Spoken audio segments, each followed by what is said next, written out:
Love this podcast? Support it and sponsor today. Simply head to ozcastnetwork.com for details.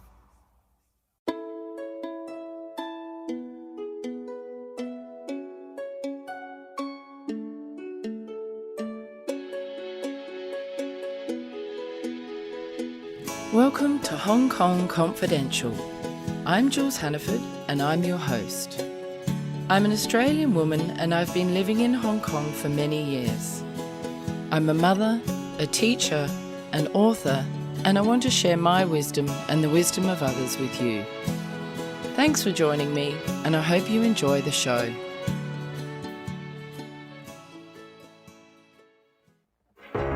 You meet someone online and there's this instant connection. It's amazing how much the two of you just seem to click. They live somewhere far away and there's some plausible reason they can't travel to meet you. They tell you they're in love with you and you feel optimistic for the first time in a long time. They have a successful career, yet somehow they need money from you to solve a short-term problem, always with the promise of paying you back. Time goes on and they need more money more urgently. You've started to see the cracks and begin to wonder whether they've been lying this whole time. All of a sudden it hits you. You've been scammed. Fool Me Twice is the story of my mother, Jules Hannaford, a woman who was drawn into the dangerous world of sweetheart scams. After a trip overseas to meet a stranger, a dangerous altercation in a Manchester hotel room, and thousands of pounds lost for good, she's here to tell her story. Fool Me Twice, a true crime podcast, is available on Apple Podcasts, Ozcast Network, and anywhere you listen to your podcasts. Today I'm here with Sherryn Hancock. Hey Sherryn, thank you so much for joining me today. No, thank you for inviting me. I'm really looking forward to the conversation today as well. Tell me a bit about your background and how you came to live in Hong Kong. I moved to Hong Kong 25 years ago. My husband got a job with Cathay and I moved up here. I'm an accountant with over 30 years experience. And when I came up here, I started working with Citibank for 11 years. I then moved to a small biotech company, funnily selling face masks. So I learned a lot there for a year and then went to ING Investment Management and currently doing a couple of days a week as a CFO, finance director with a company here where they rent out my services to other small companies. But I also have my own business as well, which is why I only wanted to do 2 days a week with them, which is a company that helps small and medium individuals and small businesses with their finance and money matters as well. Oh, wow. That sounds very, very tricky. I couldn't do any of that if I tried. What made you decide to become a CPA? When I was at high school, I was in a project at school that we made and manufactured and had to sell products. We actually made tea racks with Twinings tea, and I decided that I wanted to actually run someone else's company. That was my ultimate goal. How do you do that? Well, I felt that accounting or business degree would be the best way to do that. So I then did a Bachelor of Commerce, which eventually led to my CPA. However, I think I didn't go down the normal route of actually doing auditing and people's books and that sort of thing. I went into management accounting. So the budgeting side of things, actually being involved with a company. So in Australia, I was involved with a company that made switchboards and they used to make them in the big factory out the back. So you actually saw how all the components came together to actually produce these big switchboards that go into big buildings and then how the accounting all worked and pulling it together. That's the way I sort of fell in love with accounting to a degree, and then helping people as well as getting people to understand where their money is being spent, or in a big business, how you're running your P&L, where can you do to improve it? Looking forward, budgets. So I used to do budgets for 6 months of a year as well. What made you decide to start your own business? Well, why I started my own business was I sort of felt into this, especially with helping people. I had a friend that was going through separation and divorce, and she wanted to understand, because there is a lot of financial matters involved with divorce, especially with the paperwork, that she wanted to have an understanding of where their money has been going and where she's going forward. So I started helping her as a friend. I went through the process with her and helped her understand it. She then started recommending me to other people. So other people through word of mouth started coming to me. And it's quite interesting because every case is different. Some of them dealing with businesses, or so you're looking into the business side of things as well as the individual and how it can be all separated as well. I like solving puzzles, and these are often big puzzles Yeah, for me to help solve. what better than a puzzle with a divorce puzzle? Yeah, of course. Yes.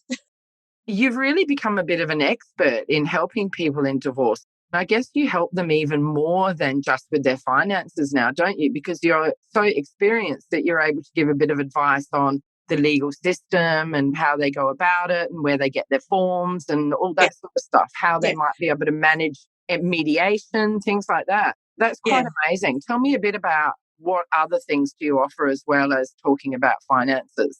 It's sort of a complete package. So when a person comes to me, they're basically their initial process of separation, sometimes even before the separation process. And how it works is they come to me saying, I need to fill in this, what's called a Form E. It's a government form that you have to put in, and it's about a 16 or 18-page form, all on your financial position, which can be very, very daunting for a lot of people. Depending on the length of time they give me, sometimes it's less than a week before they have to submit. Sometimes it's longer. But the aim is to get them to understand what their financial position is in and going from there. The thing with this is it also brings in then a lot of other matters as well. It will bring in emotions, especially when you start talking about money and what your worth is within marriage. So it brings up a lot of emotions. There is that process of getting people to look forward as well. Okay, you made the decision to separate. Let's start looking forward and looking positively forward. I feel I'm quite a positive person, and I always believe in the law of attraction. So it's like, be positive, bringing positivity will bring you positivity. But a lot of it's about education and getting them to actually understand what their finances are. By the time they finish with me, they know every amount of dollar that has gone through, how much they actually need, and then how much they need going forward as well. So with some of them, that will be relocation costs. How much does it cost to actually set up in a new country?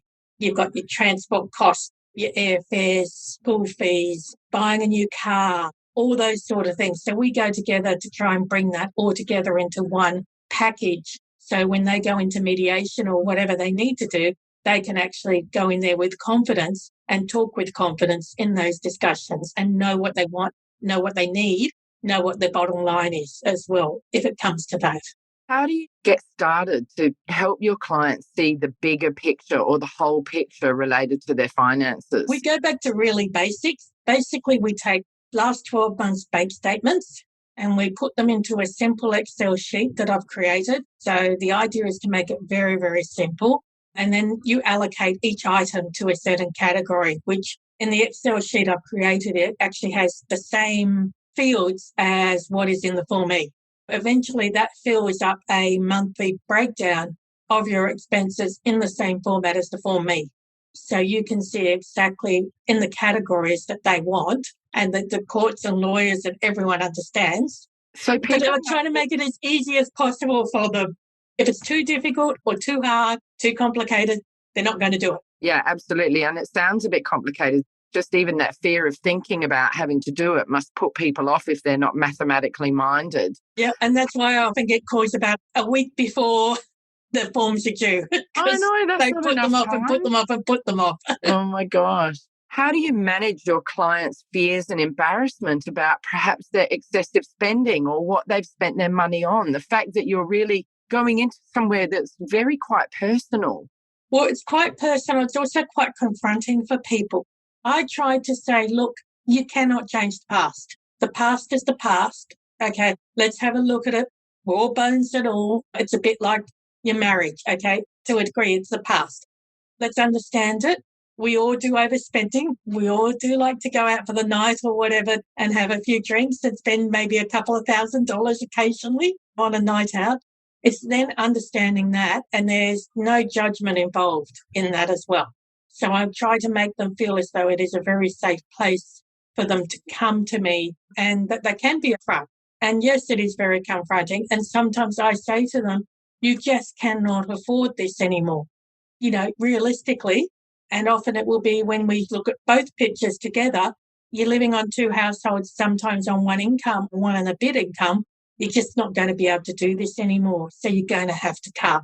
And it's those hard, sometimes conversations where you just got to say, but at least you know going forward. And if you have the choice to make those decisions, then going forward as well. Sometimes people just need to have it told to them that you're spending too much, you shouldn't be doing this and that, and then they maybe can make some changes. Sometimes they just need to hear it from someone else. Would you agree? I would agree on that one. The other thing is we often have perceptions about money as well. I was just thinking about it before.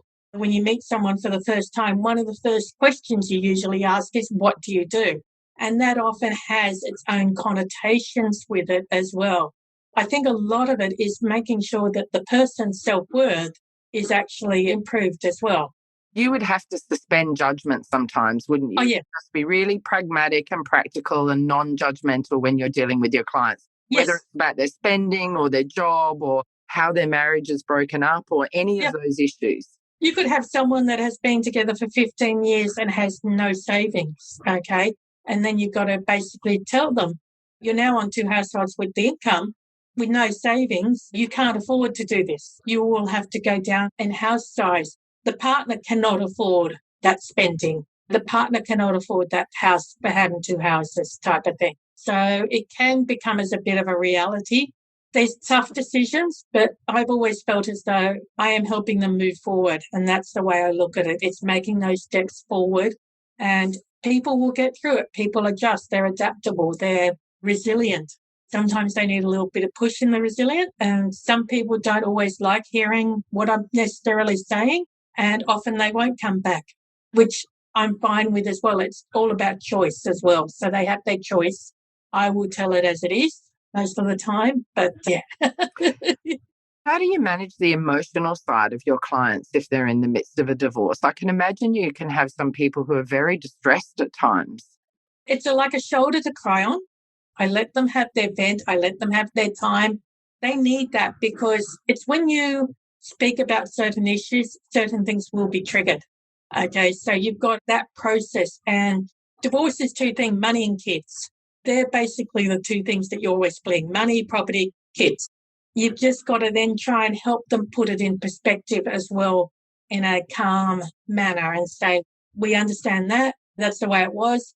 This is the way the system works. It's not a perfect system, and there are a lot of things with the system that are broken, but it's about then moving forward, because often the people that will come to me are the ones that aren't confident, that don't know, and they don't want to be going in there looking like, I don't know what I'm doing. I don't know what I want.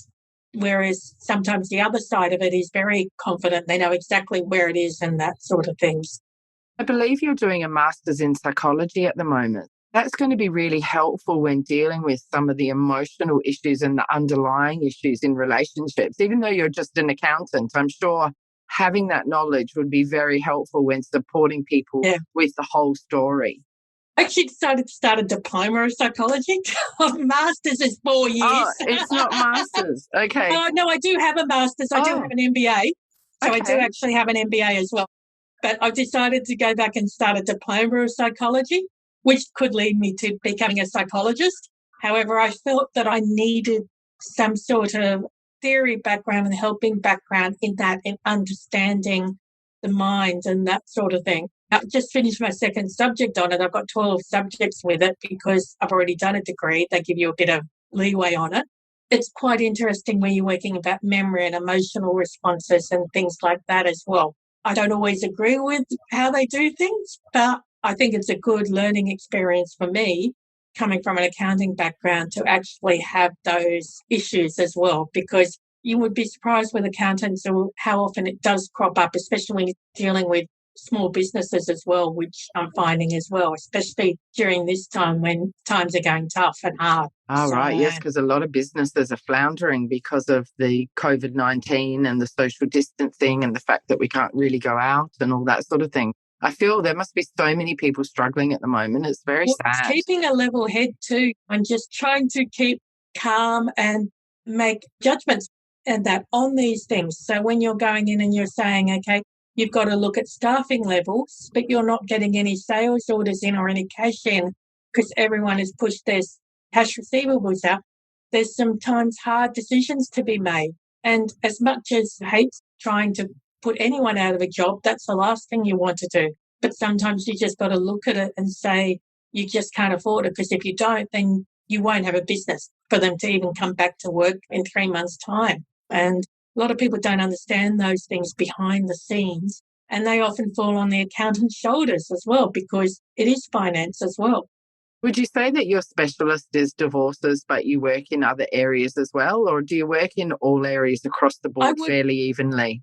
This is where the 2 days a week with the small businesses is my evening up sort of thing, because I actually like working across all different industries. The divorce one I've become specialised in because I've ended up doing quite a few now, and I have not really heard of anyone else that actually really does what I do with the divorce.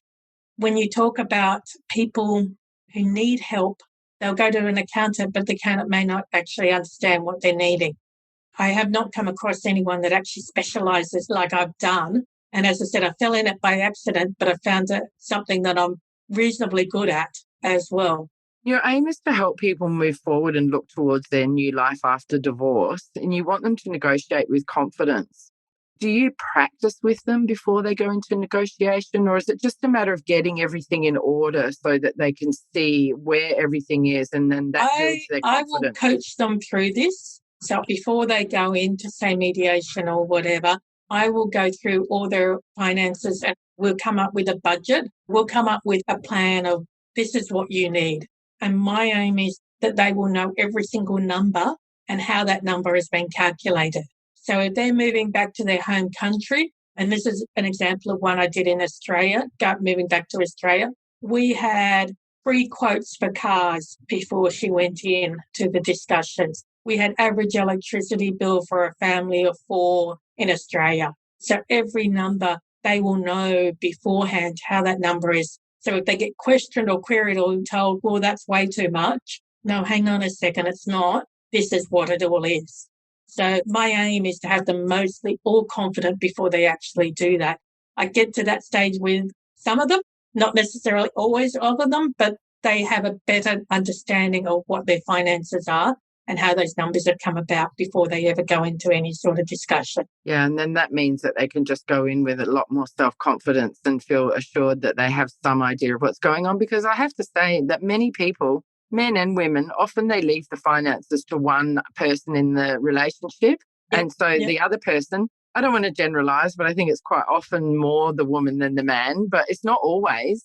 No. And it's often one party that has no idea what's going on. So you really are starting from scratch. Do you have some people that are like, oh my gosh, I had no idea. I had no idea we were that poor, or no idea we were that rich, or no idea I spent that much? Well, yeah, I had that sort of, they had no idea where the money had gone. So they believed their marriage was happy. And then all of a sudden, an event came out of the blue. They then got me to look into the past 2 years of all their accounts and financials and that sort of thing at both sides of the party and pull it all together. And she's just gone, oh, my God. And she says to me still to this day, she said, you really, really helped me and opened my eyes. And they ended up getting the settlement that she wanted in the end because, but she said, I had no idea because, again, she left it all up to one party. I actually, to a degree, call it the princess effect, where you're raising the kids, which is really, really an important function. And people can't work up here because it is tough getting jobs, especially for an expat woman sometimes up here as well. I've been there. I've been through all that process, so I understand going and finding how difficult it can be. Their self-worth is sometimes not as high as well. So it's their happily ever after, I'm looked after the kids and we're having a great life type of things. Would you recommend to people that they always have their own individual accounts and they don't just have a joint account so that if anything does go wrong, they've got that safety net? There's 2 ways of doing that. Sometimes, yes, okay. I would say if the other party does have their own single account, then I would definitely do that. I know personally I don't. Okay, so my accounts are all shared with my husband, but we came up here with nothing. And we're a bit like that where he leaves it all to me to do. He doesn't always have the most idea of where all the money's going either. Yeah, but he so knows like I I can look said, after it. it can be the women that Yeah. look after. I mean, I've been single my entire life, so I do it all myself. So Yep. I'm not Yep. being judgmental about women not being able to manage money. It's No. just often it is left to one person Yeah. in the relationship. One of the things I've actually have said to some people when they come to me, say where they're thinking about separating and that, is setting up money for yourself before actually going into that process. Because one of the biggest things you find is with a joint account, one party will empty it as soon as there is any sign of divorce. And often the financial maintenance can sometimes not kick in for a year or 2 years, or you might get an emergency maintenance order, but it's still not necessarily a final one. So you could be left without even any money coming through and just reliant on whatever the other spouse decides to give you. Wow, I didn't know that. Yeah, so it can be tough sometimes, especially when I've seen people with, say, 2 kids. The apartment is paid for, but like $25,000 a month with 2 kids, trying to pay for everything for them. I didn't realise that maintenance took that long to come through. 2 or 3, can 1 or do, 2 because years. if you're going to go through that court process, if you're really not getting anything, but to make that decision to leave, you've got to have money to set yourself up. You've got to have money for an apartment, the deposits. Where do you get that money from if you don't have money set aside or pulled out or anything like that? Do you think having all of these concerns and worries for a lot of women in particular means that they actually sometimes don't get divorced and they stay in unhappy marriages because they can't see a pathway out? There was an article in the South China Morning Post, I think last week, about how with COVID-19, the increase in abuse cases, domestic violence cases, is happening because even living on top of each other now in these environments, people can't afford to leave. Or if they are, they're living in the same house but in separate bedrooms. Here in Hong Kong, I don't think you hear about it. I think it's often a stigma put to it, and I think it happens a lot more. I'm actually a very pro person against domestic violence, especially if you can get out, you get out. But a lot of women can't afford to here. They're away from family. They're away from a support network. I had a case where I ended up having a friend live with me for 6 months with her 2 kids in Australia because she wasn't getting any money. All of a sudden, the maintenance was pulled and she couldn't afford to move out and get her own place because you need a deposit on it, rental deposits, furniture to set up, things like that. And she had no money at that stage to pay for all of that. Oh my gosh, she's so lucky to have had you. That's amazing. I think Hong Kong is known a bit of the graveyard of marriages. I think it's got a bit of a reputation as having many divorces here because of many different factors. People working massive long hours. There's a bit of a culture of being able to cheat, I suppose. It's high pressure. It's very expensive. Everybody is away from their families and support networks, like you say, as well. So do you find that you have more business here than you used to in Australia? I've been out of Australia for 26 years. So I've been in Hong Kong. So that's Hong a long Kong time. has been, I moved up here when I was about 25. So most of my experience is up here. The strange thing is I've been married now for 26 years. Yeah, congratulations. That's like a record. Coming up 27 years this year. Yeah. It's quite unusual that I am actually in the divorce field, but I have seen it. And yes, it is. But I also think that those issues will probably be around anyway. There are certain environments. You do go out more, you can drink more, you don't have to drive. There's a lot more long hours. I used to work the long hours at City Bay. I once had my husband sort of say to me, because I was working till 3 a.m. in the morning during budget time in Swiss City, and it's just like, are you having an affair or not? And that's just like, no, you can actually check it. You can call me on my landline at work. I am at work. Trust me on that one. But there's those, I think sometimes rumours and the way they can actually escalate. I also think here too, your friends become your family, which is very, very different. Friends tend to pitch in a lot more. So if something goes wrong or something happens, you have got friends to rely on, but there's not always that 100% reliance that you can do with family as well. It's tough on that one. I think there is possibly out there. I think also people tend to stay a lot more, as you said, in unhappy marriages because they don't have those out that they feel that they have. Even going back to Australia, what do they do after they've not worked for 10, 15 years? What sort of job can they get back there to support themselves? It must be and their very kids. scary if you've been a homemaker for all those years and then having to think about going back into the workforce. That must be super, super scary. Well, this is where, to me, the psychology part, because that comes out with finances, because once you start telling them you'll have to go back to work, you'll have to find something. It is too expensive sometimes in Hong Kong for them to actually live compared to if they went back home and actually did it. You had people come to you saying, I'm getting divorced, let's sort everything out. And then when you put it all on the table, they're like, oh, no, I can't get divorced. And they change their mind. Have you ever had that? Or do most people, when they get to you, they're following through? Well, sometimes they don't come back. Sometimes I don't actually know. I had one person that came to me and said, we're in the process of selling this property. And I just sort of said, well, first of all, I wouldn't sell the properties, okay, when you want to possibly separate or go divorce. And she said, it's going into his account.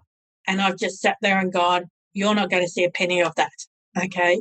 And I actually said to her, the day you decide to divorce is the day I would actually go and take not full amount, but half out of your joint account and put it into your own account and then leave that relationship, because there was a fair amount of money in that. She's one I never did hear back from, so I'm not quite sure whether my words actually what ended up happening. Yes. Yeah. But it was sound advice, though, very sound advice. You don't want to be left with nothing. Sherryn, what are the hopes for the future for your business? I'm hoping to expand it and actually through books and some webinars and things like that. It's something I'm hoping that I can start developing to expand it. But what I love the most is helping people and educating people and getting that message out there.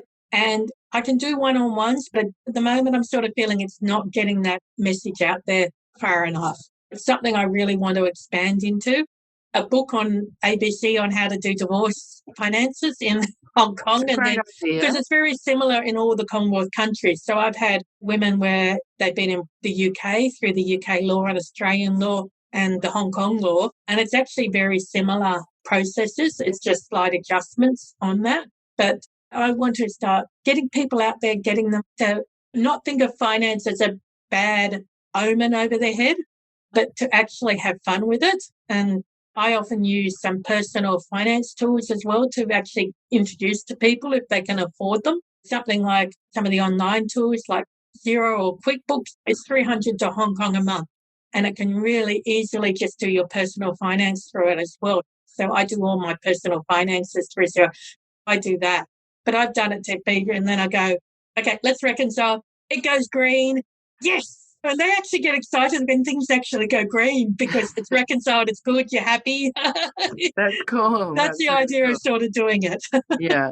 Sherryn, if my listeners want to find you, and you've got a great webpage, by the way, I really loved it. It's really beautifully designed. It's fantastic. Yes. How can my listeners find you if they'd like to get more advice on finances or divorce or their business? Well, if you go to my webpage, I've done some new branding on it. It's actually my name now. So it's www.sherrynhancockcpa.com. And all the details are there to contact me. And I've also got a Facebook page, so you can message me as well. I believe my number is on the Facebook page as well. You can WhatsApp me. I'm happy to chat. I usually do a free 60-minute chat to start off with because it enables people to get to be comfortable with me, as well as for them to understand what exactly I help them with as well. Yeah, because it can be a bit daunting. Yeah, it can be daunting for sure. But I'm sure that you make people feel much more comfortable and relaxed about it and confident that they can open up to you and talk to you about all of their secret issues and finances and whatever it is that's troubling them as well. I definitely do hope so. Yeah, you're like a one-stop shop. You can come there for a bit of counselling, bit of money management, bit of advice on how to move forward with your divorce. Yeah. It's really great. Well, it's like also planning for the future as well and retirement. A lot of people forget about that in divorce too and planning for your retirement. How much do you need to retire on? How much money do you actually need to set aside? Yes. How are you going to get there? There's lots of questions, but just contact me through the website, search for my name and hopefully it will pop up as the top line on Google. Great. You know? I'll put your website address in my show notes so people can look at the show notes if they'd like to get in touch with you. Sherryn, thank you so much for chatting to me today about all things divorce and money. That was really very interesting and eye-opening, and I hope it helps my listeners really understand that there are people out there that can help them through this process. Definitely. Thank you very much, and appreciate the time as well Yeah, for me to get my message out. Lovely to chat to you. For my listeners out there, if this is something that you've enjoyed or you think you've got a friend or a family member who would benefit from hearing Sherryn talk about finances and divorce and business management and things like that, please can you share this podcast with them? And if you could go to iTunes to rate and review us, that'll help get my podcast up the charts and also help Sherryn more visibility as well. Thanks again, Sherryn. It's been absolutely amazing. I really appreciate your time and I'll see you soon. Thanks, Jules. Thank you. Bye. Thank you so much. Hi, Confidants. I want to tell you about my Patreon page. I've joined Patreon in the hope of getting sponsorship for my Hong Kong Confidential podcast.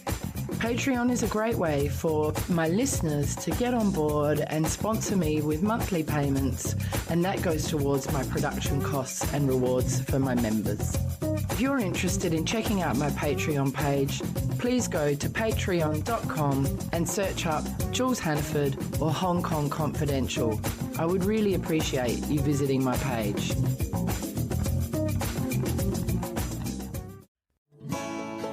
So that brings us to the end of another Hong Kong Confidential podcast.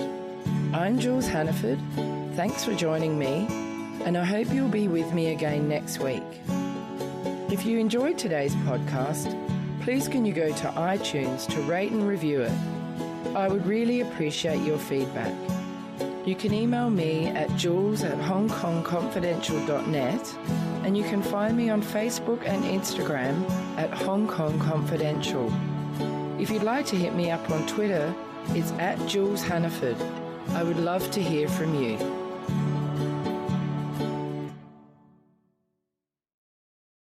Love this podcast?